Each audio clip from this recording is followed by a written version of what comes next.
Welcome to CYBV 326 PCAP Quiz Breakdown. Over the last week or two, I've received several questions regarding the Week 4 PCAP quiz. In this video, we'll look at some of the questions that you've had problems with, starting with HTTP GET requests and multiple file downloads.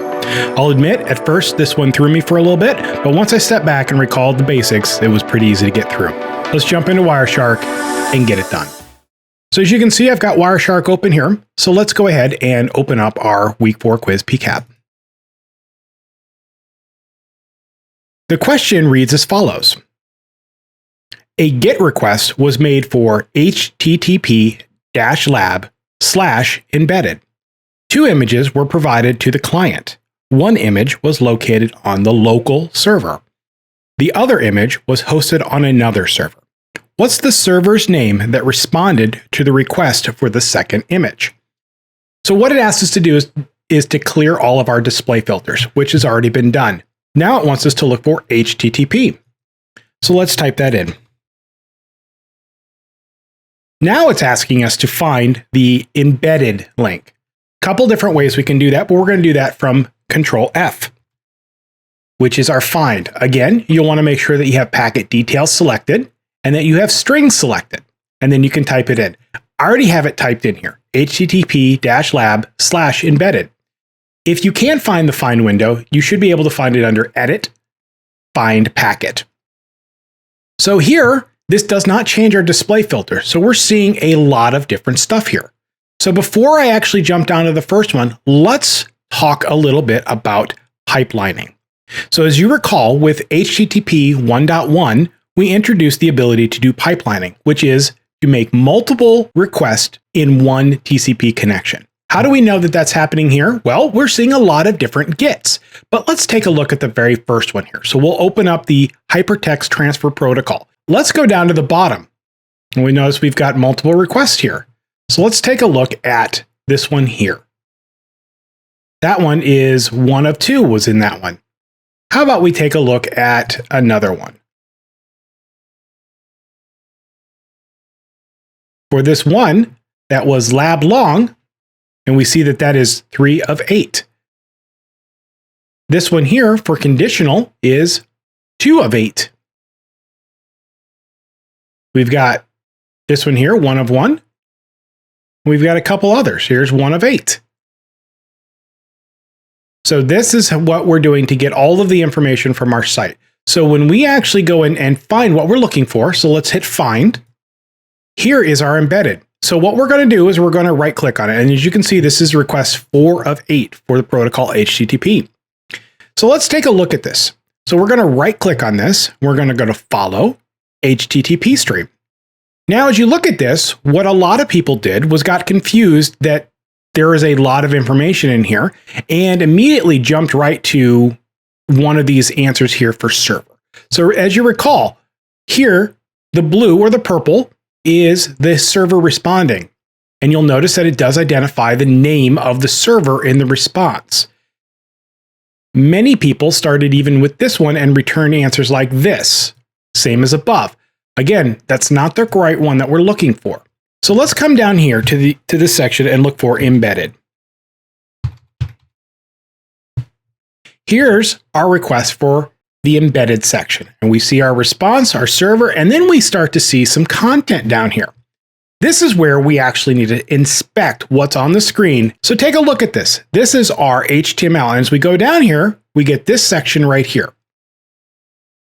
Now let me start with the section right above. So we see that we have an image source there. And you notice it's not calling another server, it's a /, which means it's locally hosted.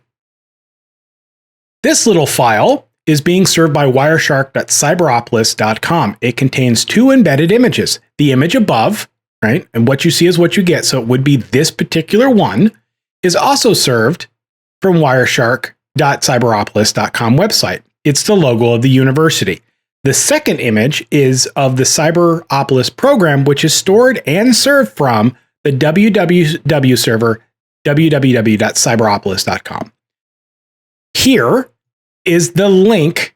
So this is where we actually find it. We actually have to look at the HTML to determine what's in there. Now, let's go ahead and close out of this conversation. I'm going to go ahead and highlight this because I already know that this is the file that I'm looking for. NSA-CAE-logo.png. And we know that that's on a different server. So if I if I look for that anywhere else in here, this is the only place that it's referenced. So let's come back here to our section here.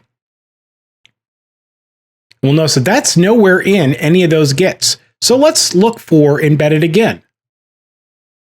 Here is the getting the local one, right? We saw that right there, referenced it, referring to it from wireshark.cyberopolis.com. That was our referring website right here. And of course, that's just the get. Here's our response for that, which actually completed the conversation. So we see that here is the actual file. Here's the server that hosted it. That is not the correct answer for this one. So let's take a look. Now remember, we said that this is 5 of 8 to get that logo. Should we see the request for the file that we're looking for, the other logo, in this pipeline session? The answer to that is no.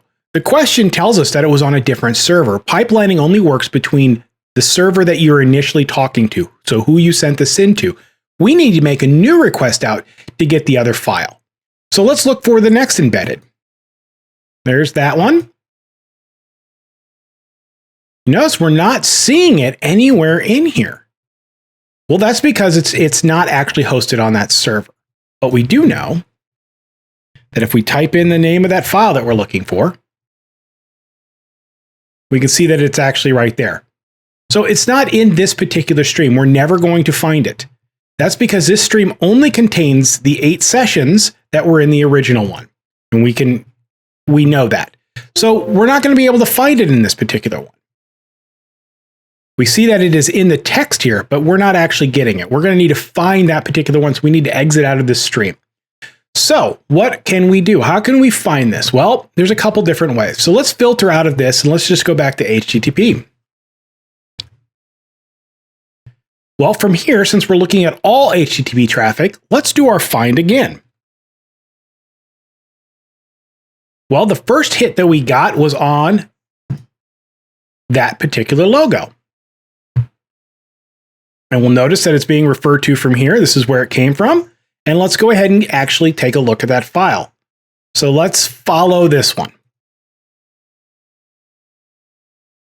You notice here, this looks a little bit differently.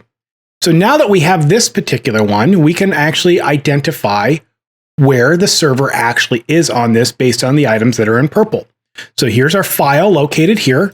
Another way that we can get these files is to go up to File and Export Objects in HTTP. Here, we should see the logo as well.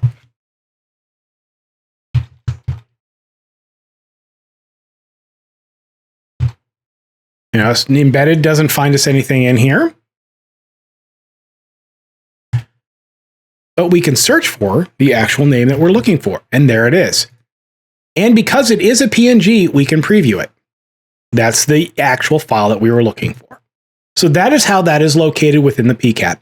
I hope that this answers the questions that you had regarding this one. This was a common problem that most of the students experienced. This was a lot simpler once you realized that you actually needed to look at the clues in the packets to identify it. There were other questions on this quiz that asked you to identify text that was also in there. So hopefully this wasn't too far of a stretch. Something you should be getting used to is reading the source code when we're analyzing packets and looking for what's happening. I hope this helps, and we'll see you next time.